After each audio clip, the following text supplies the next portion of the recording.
اعوذ باللہ من الشیطان الرجیم بسم اللہ الرحمن الرحیم الحمد للہ الذی کان موجودا قبل حدوث الاشیاء ویبقى بعد فناء الاشیاء تفرد بالاولیت والقدم وسمع كل شيء ما دعوا بالفناء والعدم كما قال عز شانه كل شيء هالك إلا وجهه وكل نفس ذائقة الموت وقال كل من عليها فان ويبقى وجه ربك ذو الجلال والإكرام سبحان من لا يخفى عليه اختلاف النيات ولا يعزب عنه معاصي العباد في الخلوات سبحان الله الذي منه خلقة العباد وإليه المعاد فمن يعمل مثقال ذرة خيرا يره ومن يعمل مثقال ذرة شرا يره نشهد أن لا إله إلا هو الملك الذي لا ينازع في ملكه ولا يضاد في حكمه يعذب من يشاء بما يشاء كيف يشاء ويرحم من يشاء بما يشاء كيف يشاء تعذيبه المسيئات وعفوه تفضل ونشهد أن محمدا سيد المرسلين وخير المبشرين والمنذرين صلى الله عليه وآله ذات المهديين من ركب سفينتهم نجا واعتدى من تخلف عن هذا الله فغرق وهوى بسم الله الرحمن الرحيم اللهم كن لوليك الحجة ابن الحسن صلواتك عليه وعلى آبائه في هذه الساعة وفي كل ساعة وليا وحافظا وقائدا وناصرا ودلیلا وعینا حتی تسکنہ ارضک طوعا وتمتعہ فیہا طویلا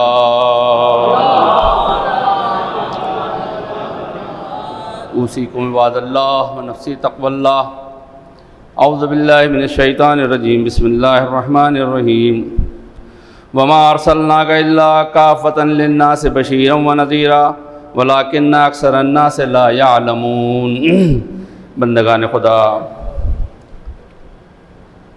تقوی اور پرہیزگاری کی نصیحت کی جاتی ہے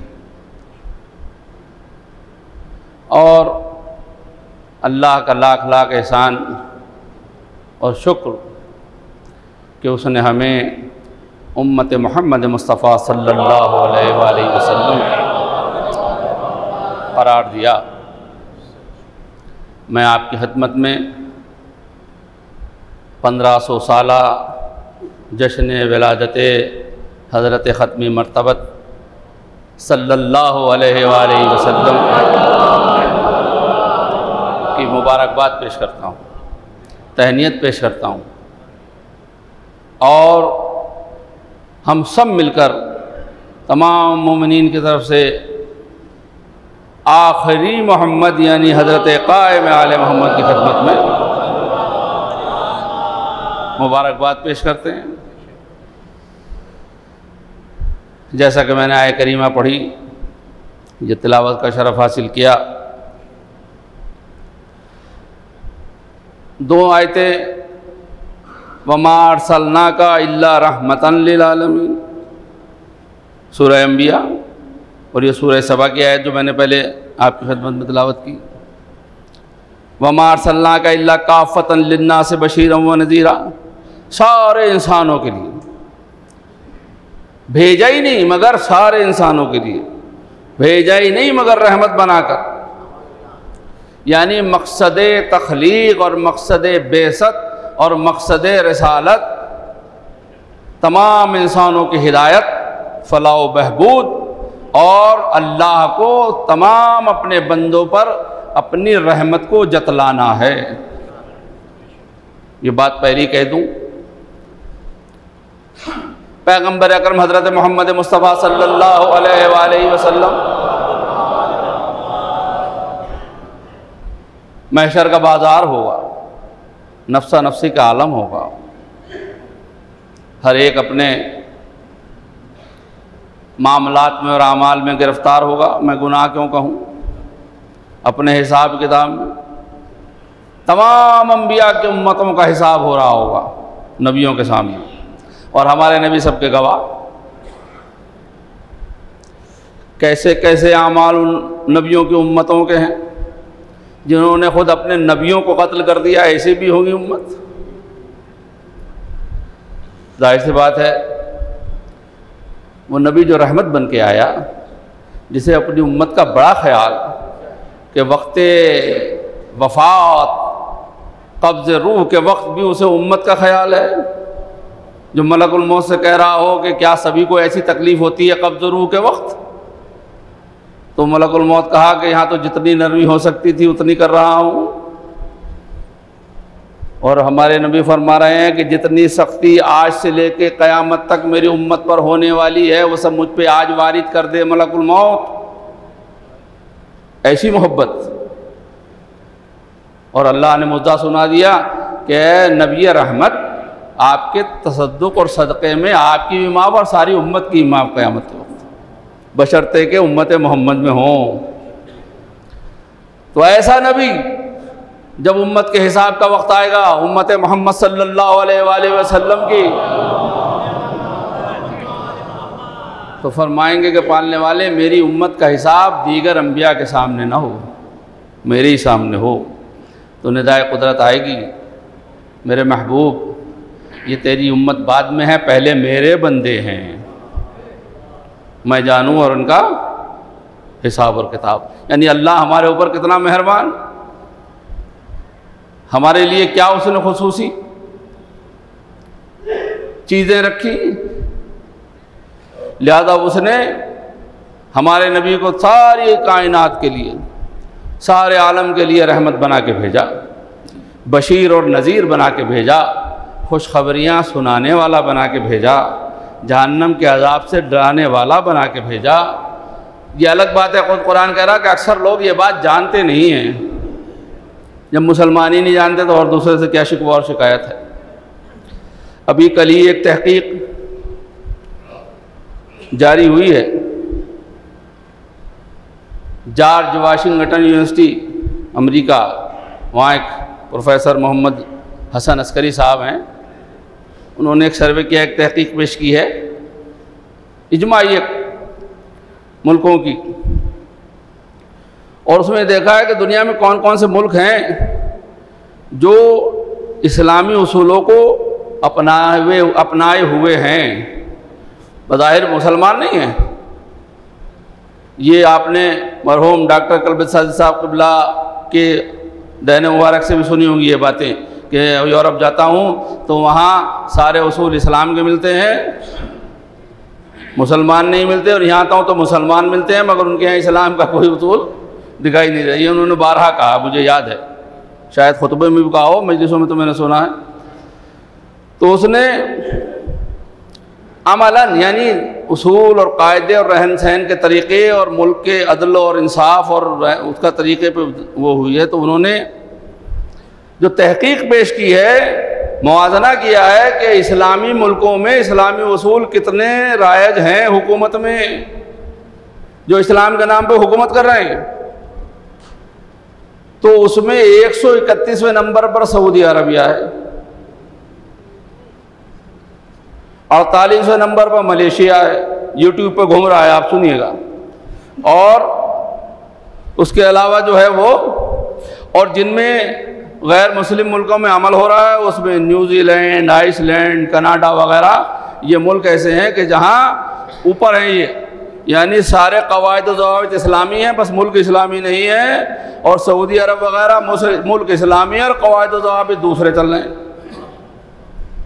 تو آپ اندازہ لگائیں کہ بشیر النذیر بنا کے بھیجا، اکثر لوگ اس بات کو جانتے نہیں ہیں، انسانوں کے لیے بھیجا ہے اللہ نے، مگر اکثر جب میں نے عرض کیا کہ جب مسلمان نام ہے اسلامی ملک، اسلامی 300 سال سے ہم اسلامی ہیں اور 150 سال سے ہم اسلامی ہیں اور اس کے اسلامی ہیں، اسے اور نہ اسلام کا ساتھ دے رہے ہیں اور نہ مسلمانوں کا ساتھ دے رہے ہیں، اور دعوت دی گئی کہ بھئی سب لوگ اکٹھے ہو جاؤ ورنہ اسرائیل سب کو مار ڈالے گا، تو کسی نے یقین نہیں کیا۔ آج جب قطر پہ حملہ ہوا تو اب کہہ رہے ہیں کہ نہیں بھئی ایک ایک کر کے سب کا نمبر آ جائے گا، آپ سب اکٹھے ہو جاؤ، حالانکہ اکٹھے نہیں ہوں گے، سب مار کھائیں گے، اور ایسی بری مار کھائیں گے کہ کوئی بچانے والا بھی نہیں ملے گا۔ اسی لیے کہا گیا کہ دوسرے کی لاٹھی پہ بھروسہ نہ کیجیے، اپنی لاٹھی کو مضبوط کیجیے۔ یہ مضبوط ایسا ڈنڈا رکھیے آسد الدولہ کے زمانے کا، ہاں، کہ اگر گھوم جائے تو 20 میٹر تک مجمع خالی ہو جائے۔ اور یہی بتایا ہے کہ دوسرے کی لاٹھی کو مضبوط یا نہ دیکھو، اپنی لاٹھی مضبوط کرو، کم سے کم دفاع تو کر سکو، اور کچھ نہیں تو۔ بہرحال بندگان خدا، یہ تو ایک تحقیق تھی تازہ ترین جو میں نے آپ کی خدمت میں پیش کی۔ ہم لوگ بھی اگر اپنے اپنے کو ٹٹول کے دیکھیں تو اندر سے پتہ چلے گا کہ ہم کتنے اسلامی اصولوں پہ عمل کرتے ہیں اور کتنے اپنے ذاتی بنائے ہوئے میں عمل کر رہے ہیں۔ آپ دیکھ رہے ہیں اسلام ہمیں اس بات کی تلقین کرتا ہے کہ ہم مسلمان ہیں تو جو اسلام نے کہا ہے وہی مانیں۔ کتنی قوانین ایسے ہیں جو ہم نے ٹھنڈے بستے میں ڈال رکھے ہیں۔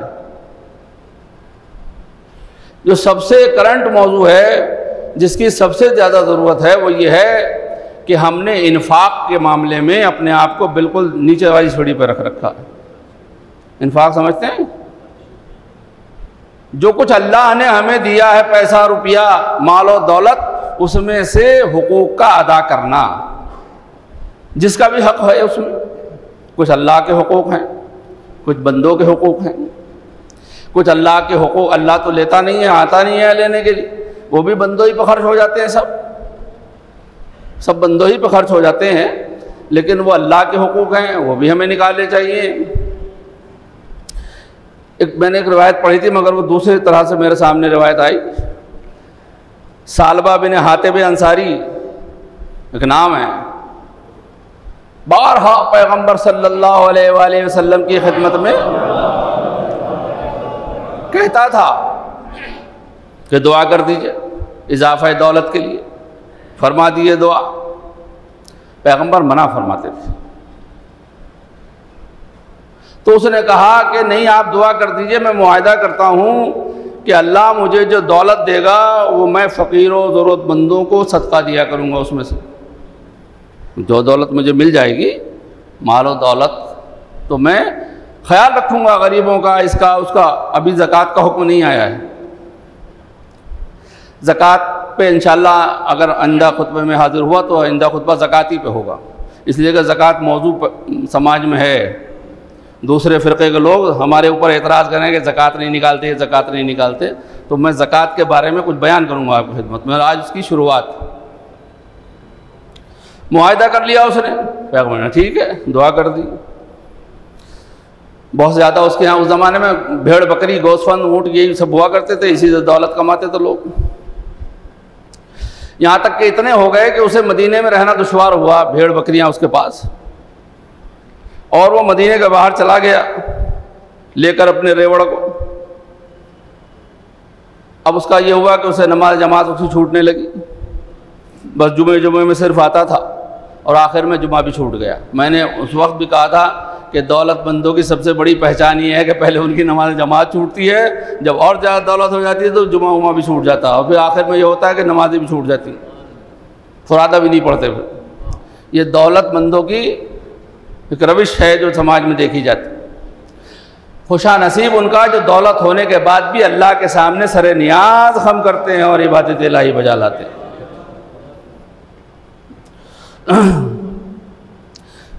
یہاں تک کہ زکوٰۃ کا حکم آ گیا، سورہ بقرہ کی 103ویں نمبر آیت۔ آپ نے اس کے پاس زکوٰۃ کے لیے بھیجا، زکوٰۃ کے لیے جب حکم زکوٰۃ آیا تو اشیاء بھی آئی کہ کس چیز پہ زکوٰۃ ہے، لہذا پتہ چلا کہ اس کے پاس ہے، تو آپ نے بھیجا کہ جاؤ اس سے زکوٰۃ وصول کے لاؤ۔ تو جیسے ہی 2 لوگ اس کے پاس پہنچے تو کہنے لگا ہو پیغمبر بھی جزیہ لینے لگے۔ دیکھیے آپ، آج بھی یہ فکر پائی جاتی ہے کہ کسی سے خمس کے لیے کہہ دیجئے کہ خمس نکالو بھائی اور یہ کرو، تو کہ یہ مولوی پیسہ وصولنے کے لیے ایسا کر رہے ہیں۔ نتیجہ دیکھیے گا ابھی کیا نکلتا ہے۔ آپ نے زکوٰۃ کے لیے 2 آدمیوں کو اس کے پاس بھیجا، اس نے کہا کیا پیغمبر بھی اب جزیہ لینے لگے ہیں؟ جزیہ کے بارے میں بھی تشریح کروں گا آئندہ۔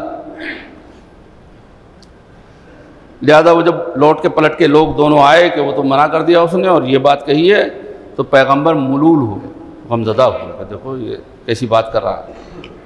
اسی وقت آیت نازل ہو گئی اور اس سے زکوٰۃ لینے کے لیے منع کر دیا اللہ نے کہ اس سے زکوٰۃ نہ لینا۔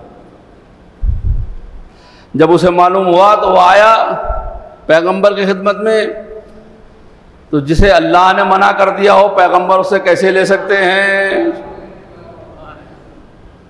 لہذا نہیں لیا، اس سے زکوٰۃ نہیں لی، اور بعد میں منع کر گئے کہ میرے جانشین بھی اس سے زکوٰۃ نہ لیں، یعنی حکم خدائی ہے، سب کے پاس آیا مگر کسی نے اس سے پھر زکوٰۃ نہ لی، یہاں تک کہ وہ مر گیا۔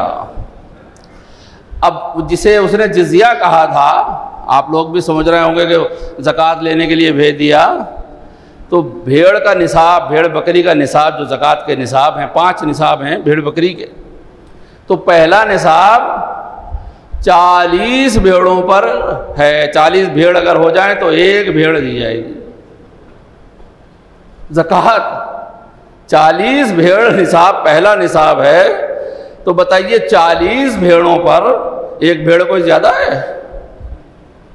اتنا بڑا ٹیکس تو نہیں لگا دیا نا۔ جیسے خمس میں ہے کہ سب کچھ کھا پی کے سال بھر بچ جائے تو اس میں سے 100 روپے میں سے 20 روپے بچت میں سے نکال دو۔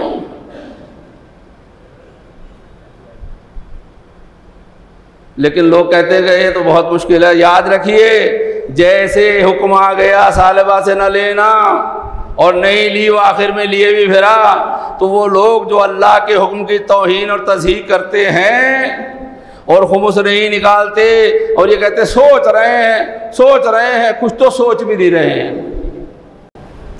لیکن جو سوچ رہے ہیں وہ سوچتے ہی رہ جاتے ہیں، اور جنہیں سوچ نہیں رہے ہیں انہیں توفیق ہی نہیں ہوتی کہ وہ سوچیں بھی۔ کہیں ایسا نہ ہو کہ بعد میں آپ لیے پھریں اور کوئی لینے والا نہ ہو۔ آپ خمس نکالتے ہیں، اس سے مدرسے چلتے تھے، مسجدیں چلتی تھیں، قوم کی غربا اور مساکین کا کام چلتا تھا، لیکن آپ نہیں نکالیے گا تو آپ کے اوپر واجب بھی رہ جائے گا اور یہ مدرسے ایک ایک کر کے بند ہوتے چلے جائیں گے۔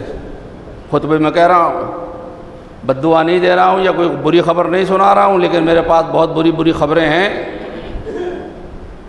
جسے کوشش یہ ہے کہ وہ سب خوشخبریوں میں بدل جائیں۔ لہذا آپ حضرات اسلام اگر لائے ہیں، دین اگر آپ کے پاس ہے، پیغمبر کی بات مانتے ہیں اور 1500 سالہ جشن ولادت پیغمبر منا رہے ہیں، تو حقوق کو ادا کیجئے تاکہ دین و شریعت کا کام آگے بڑھے اور دین و شریعت ترقی کرے اور پروان چڑھ جائے۔ بندگان خدا تھوڑی سی بات کو بہت سمجھیے اور کوشش کیجئے کہ اگر ہم امت محمد صلی اللہ علیہ وآلہ وسلم میں ہیں تو مکمل فی السلم کافہ، مکمل طور پر اسلام میں داخل ہوں، تاکہ جو کچھ ہمارے پاس ہے اس میں انفاق بھی کریں، اللہ ہمارے اس انفاق کو قبول بھی کرے، ہماری عبادتوں کو قبول کرے اور ہمیں سچا امت محمدی میں شمار فرمائے کہ یہاں سچا امت محمدی میں ہے۔ اعوذ باللہ من الشیطان الرجیم، بسم اللہ الرحمن الرحیم۔ والعصر ان الانسان لفی خسر الا الذین آمنوا وعملوا الصالحات وتواصوا بالحق وتواصوا بالصبر۔ اللہم صلی علی محمد وعلی محمد، اللہم صلی علی محمد وعلی محمد، اللہم صلی علی محمد وعلی محمد،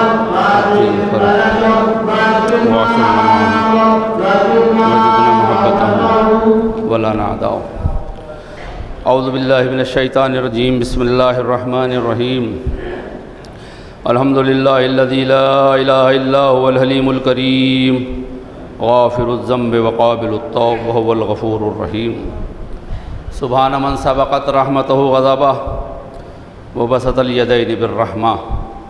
سبحان من لم یکلف نفسا الا دون وسعها وعفى عن السیئات ولم یجاز بها سبحان من لا يزداد على معاصي العباد الا کرما وجودا وعلى كثرة الذنوب الا عفوا وصفحا نشهد ان لا اله الا هو لطوف العباد بجوده ولواد على المذنبين بحلمه ونشهد ان محمدا نبيه وحبيبه سید المرسلین و شفیع المذنبین بعثہ رحمۃ للعالمین صلی اللہ علیہ وآلہ الداعین الی سبیل اللہ بالحکمت والموعظۃ الحسنہ قادۃ الامم واولیاء النعم ومعدن الرحمہ اوصیکم عباد اللہ بالتوبہ اعوذ باللہ من الشیطان الرجیم بسم اللہ الرحمن الرحیم قل یا عبادی الذین اسرفوا علی انفسہم لا تقنطوا من رحمۃ اللہ ان اللہ یغفر الذنوب جمیعا انہ هو الغفور الرحیم۔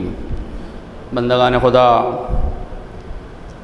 توبہ، گناہ گار اگر توبہ کرے تو اللہ اس کی توبہ قبول کر لیتا ہے۔ انہ هو الغفور الرحیم، وہی ہے غفور بھی اور رحیم بھی، اس کے علاوہ کوئی نہیں ہے۔ وہی توبہ قبول کرنے والا ہے اور وہی حکم دے رہا ہے کہ گناہ گاروں توبہ کرو، اور ہم توبہ کو قبول کر لیتے ہیں۔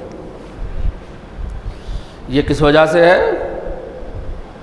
یہ اسی وجہ سے ہے کہ ہم امت محمد مصطفیٰ صلی اللہ علیہ وسلم۔ میں پھر ایک بات ولادت کی مبارکباد دیتا ہوں پیغمبر کی، اور 2.25 مہینے ہم نے عزاداری ادھر کی، کیسے کیسے کی آپ نے سوشل میڈیا پہ سب دیکھا ہے۔ کچھ لوگوں نے مجھے بھی بھیجے ہیں، جہاں میں نہیں پہنچ سکا وہاں سے آئے ہیں، اور ان کی تشویش صحیح بھی ہے کہ جیسے بڑی سخت بات ہے، مگر کھانے پینے کی چیزیں ہم عزاداری میں نہ لائیں، اسے عزاداری نہ بنائیں۔ مثلا ایک صاحب نے بھیجا مکھانے کا اتنا بڑا سا علم، اٹھانا بھی مشکل ہو رہا تھا۔ ٹھیک ہے، تبرک میں کچھ بھی بانٹ سکتے ہیں آپ، لیکن ایسی چیز نہ کریں۔ دیکھیے اسلام کی آپ بات دیکھیں، اسلام میں بہت سی چیزیں ایسی ہیں کہ جسے سماج کراہیت کرتا ہے تو اسلام نے اس سے کراہیت کی ہے۔ مثلا ایک مثال دیتا ہوں، جب بعثت ہوئی ہے، یعنی ہمارے نبی صلی اللہ علیہ وآلہ وسلم دنیا میں تشریف لائے ہیں، تو اس وقت منڈا سر گنجا کہتے ہیں نا، منڈا عیب سمجھا جاتا تھا عرب میں۔ تو پیغمبر کی جو زلفیں ہیں نا، یہ آپ کے حج سے پہلے ہے سارا معاملہ۔ تو پیغمبر نے بھی اگرچہ منڈا ہونے کا بڑا فائدہ ہے، سر گھٹوانے کا بڑا فائدہ ہے، ہوا تازی سر میں جاتی ہے، اور دوسرے اور بہت سے فائدے ہیں، عقل مضبوط ہوتی ہے۔ رسیاں باندھنے سے عقل مضبوط نہیں ہوتی، عقل مضبوط، سر کو ہوا لگے، کھلا رہے معاملہ۔ تو مگر اس زمانے میں عیب سمجھا جاتا تھا عرب میں، مکے میں۔ تو پیغمبر کی زلفیں آپ سنتے ہی ہیں، ابھی سنا ہی ہوگا آپ نے زلفوں والے اور یہ سب۔ لیکن جب حج میں 1.25 لاکھ حاجی منڈا ہو کے نکلے سماج میں، تو وہ عیب نہیں رہ گیا۔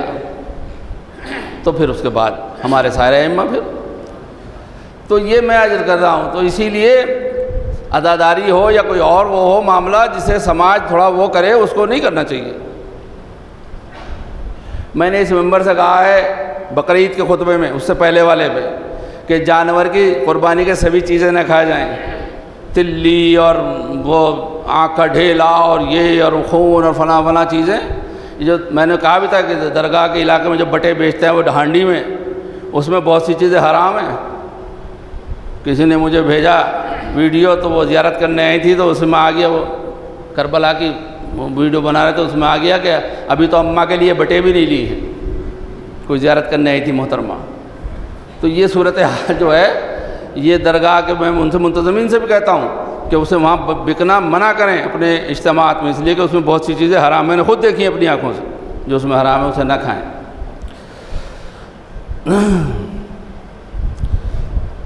جو ہم سبیل لگاتے ہیں، نانوتا ایک شہر ہے سہارنپور کا، سادات کی بستی ہے، شیعہ بستی ہے، اکثر یہ شیعہ ہے وہاں محرم کے دوران 250 آدمی غلط شربت اس میں کسی نے ڈال دیا، اس میں پی لیا لوگوں نے، 250 سے زیادہ لوگ اسپتال میں بھرتی ہوئے، ایک آدھ کی تو شاید موت بھی ہو گئی اس میں۔ ایک وین تھی چھوٹی، انجمن پڑھنے جا رہی تھی، 35 آدمی اس میں تھے، پتہ نہیں کیسے اس کے پچھلے ویل نکل گئے اور وہ جام ہو گئی۔ وہ تو وہیں کوئی کسان تھا، اس نے توڑ تاڑ کے ایک شیشہ ہوا ان کو دی، پھر پولیس بھی آ گئی تو جان بچی، ایک زیادہ اس میں وہ ہو گیا تھا۔ بھنولی سادات میں جا رہے تھے اسندرے کے کچھ لوگ، ایکسیڈنٹ ہوا اور وہ دونوں وہیں آن اسپاٹ، ان کے فوٹو بھی میں نے دیکھے۔ ایک صاحب کا نام حسین مشتبہ تھا اور ایک کا نام امیر الحسن تھا، اللہ دونوں پہ رحمت نازل کر۔ مولانا رضا حیدر صاحب کے گاؤں کا، آئیں گے تو میں ان سے تھوڑی بات بھی کروں گا اس سلسلے میں۔ نیکی، ہمیں تو کہا جاتا نیکی کرو۔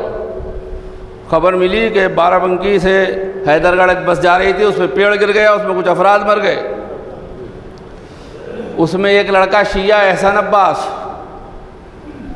بیڑہڑی سادات کا، وہیں گاؤں ہے ادھر، 12 بستیاں جو ہیں وہ 52 بستیاں سید واڑے کی۔ اس نے نیکی کی، ایک عورت کھڑی ہوئی تھی، اس نے کہا اچھا نہیں ہے کہ عورت کھڑی ہے اور میں بیٹھا ہوں، اس نے اپنی جگہ پہ اس عورت کو بٹھا دیا، خود بیچارہ جا کے کھڑا ہو گیا پیچھے، تھوڑی دور چلا کے پیڑ گر گیا، وہ تو بچ گیا، وہ عورت بیچاری اس کی موت آئی تھی وہ چلی گئی۔ نیکی کا فائدہ، صدقہ دے کے گھر سے نکلیں۔ یہ ساری باتیں وہ ہیں کہ جس پر ہمیں عمل کرنا چاہیے، دیکھنا چاہیے۔ ہمارے یہاں اندھی تقلید نہیں ہوتی، یعنی ہم اندھ بھکت نہیں ہیں۔ غور و فکر کیجئے، سوچئے سمجھیے، راتوں کو بائکوں سے سفر نہ کریں تو ہوش میں دیکھ بھال کے، کیپیسٹی سے زیادہ سواری میں سوار نہ ہوں۔ کھانے پینے کی چیزوں کو دیکھیں کہ کتنی دیر سے ہے، کیا ہے، انجمنوں کا یہ بھی خیال رکھنا چاہیے۔ یہ ساری باتیں وہ ہیں کہ آپ فی الحال اسے یہ کہیں گے کہ پتہ نہیں کہاں کی باتیں کر رہے ہیں، لیکن یہ آپ سب کے فائدے کی ہیں یہ باتیں۔ کوئی پابندی لگا دے گا، کوئی آرڈر کر دے گا کہ پہلے کھانا پینا یہاں چیک کراؤ تب جا کے کھلانا، تو پھر کیا ہوگا؟ 2-4 ایسی اگر حادثات ہو جاتے ہیں تو اس لیے ہمیں پہلے ہی سے احتیاط کرنی چاہیے، اور اسلام اس سب کی اجازت دیتا ہے، بلکہ حکم دیتا ہے کہ پہلے دیکھو۔ جب بولنے کے لیے کہتا ہے کہ پہلے غور کرو، سوچو تب بولو، تو کھانے کے لیے، پینے کے لیے پہلے دیکھو، غور و فکر کرو، اس کے بعد جو ہے وہ۔ بندگان خدا، باتیں تو بہت سی ہیں مگر ٹائم جلدی سے نکل جاتا ہے۔ اگلا جمعہ شاید 12 بجے اذان شروع ہو جائے گی، اور وہ 40 منٹ کا معاملہ ہے کہ اس میں نماز بھی شروع ہو، تو آپ حضرات ٹائم کی پابندی اس سلسلے میں کریں گے۔ آخری بات میں ابھی آ رہا تھا، کل بھی ایک صاحب نے اطلاع دی اور آج بھی ایک فون آیا، دیکھا میں نے کہ وہاں سڑک پل کے برابر میں جو اوور برج بنا رہے ہیں، وہ زمین حسین آباد کی ہے، جناب باہر ہیں، ان کے پیچھے شاید وہ ادھر بڑھا لیا گیا ہے، اور میں نے دیکھا کہ وہ جو ایک خود ساختہ ایک مندر سا بنایا ہوا ہے، اس کی جگہ چھوڑی ہے تھوڑا، اس کو کچھ نہیں، کیوں؟ اس لیے کہ وہ مذہبی جگہ ہے۔ ارے حسین آباد پورا مذہبی ہے، اس کی ایک ایک انچ زمین مذہب کی ہے، شیعہ فرقے کی ہے، یہ وقف ہے۔ اس کو لینے کے لیے تو آپ بے محابہ چلے آتے ہیں اور اوروں کا احترام کرتے ہیں، حالانکہ ہم تو سب کا احترام کرتے ہیں، ہر مذہب کا احترام کرتے ہیں، ہر عبادت گاہ کا احترام کرتے ہیں، لیکن ہم سب کا احترام کریں اور ہمارا کوئی نہ کرے، ایک طرفہ معاملہ کیسے چلے گا؟ لہذا اس سڑک کو فوراً روک دیا جائے بنانے سے۔ وہاں جو پل کے، آپ جب مڑ کے ادھر آتے ہیں ادھر پیچھے کی طرف سے، تو دیکھیے سڑک کی کیا حالت ہے۔ پھر وہ رہنے والے جو ہیں آگے تک اور برساتیاں لگائے ہیں، ادھر سے آنا مشکل ہے، کپڑے پاک لے کے آنا مشکل ہو جاتا، اس طرف تو غور نہیں ہے۔ اور وہاں جب آپ نے پل بنایا تھا، وہ اوور برج بنایا تھا، تو ادھر کی سڑک کم چھوڑی جان بوجھ کے، ادھر سے بند بھی کر دیا راستہ، نکلنے بھی کسی کو نہیں دے رہے ہیں ادھر سے بھی ادھر پل اس طرح سے بناتے کہ دونوں طرف برابر سڑک ہوتی، ادھر سے آنے والے ادھر سے نکل جاتے، ادھر سے جانے والے ادھر سے نکل جاتے۔ لیکن ہم تو پھر بھی گزارش ہی کرتے ہیں کہ کسی کے ساتھ ناانصافی نہیں ہونا چاہیے۔ ہماری جگہ ہر جگہ ملتی قبضہ کرنے کے لیے، جہاں دیکھو وہاں ہماری حسین آباد کی جگہوں کو قبضہ کرتے، کیوں ایسا ہے؟ یہ تعصب تو نہیں ہے کہیں؟ تعصب حکومتوں کے لیے اچھا نہیں ہوتا، ظلم حکومتوں کے لیے اچھا نہیں ہوتا۔ لہذا میں پھر اپیل کرتا ہوں کہ حسین آباد کی زمین پر اتیکرمن جو کر رکھا ہے اس کو ہٹائیں اور وہاں سڑک بنانا بند کریں۔ باقی قائد ملت تشریف لائیں گے جناب، تو وہ جو کچھ فیصلہ کریں گے اسی کے اوپر۔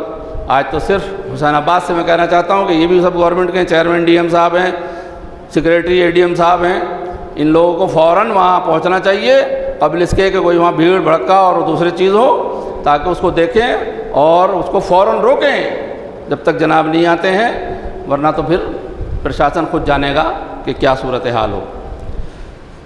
اعوذ باللہ من الشیطان الرجیم، بسم اللہ الرحمن الرحیم، ان اللہ وملائکتہ یصلون علی النبی یا ایھا الذین آمنوا صلوا علیہ وسلموا تسلیما۔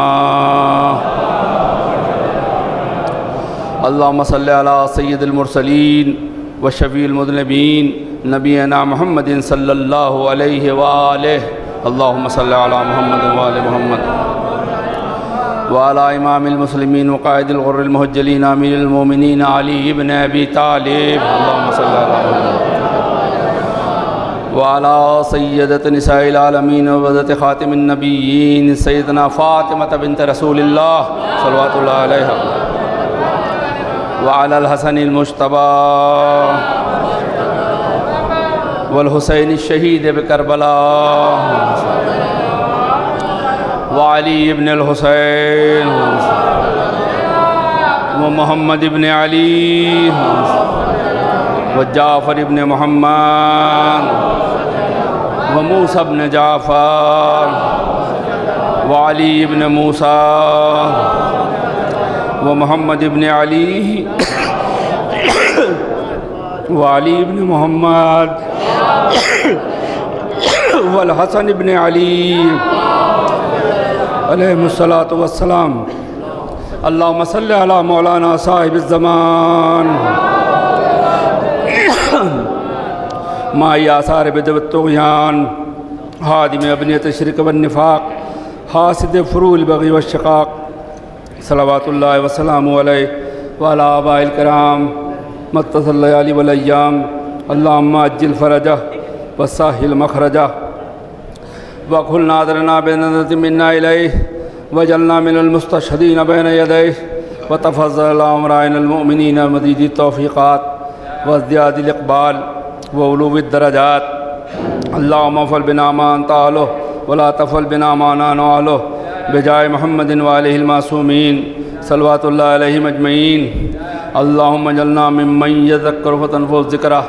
ان اللہ یامر بالعدل والإحسان وإیتاء ذی القربى وینہی عن الفحشاء والمنکر والبغی یعظکم لعلکم تذکرون۔ وآخر دعوانا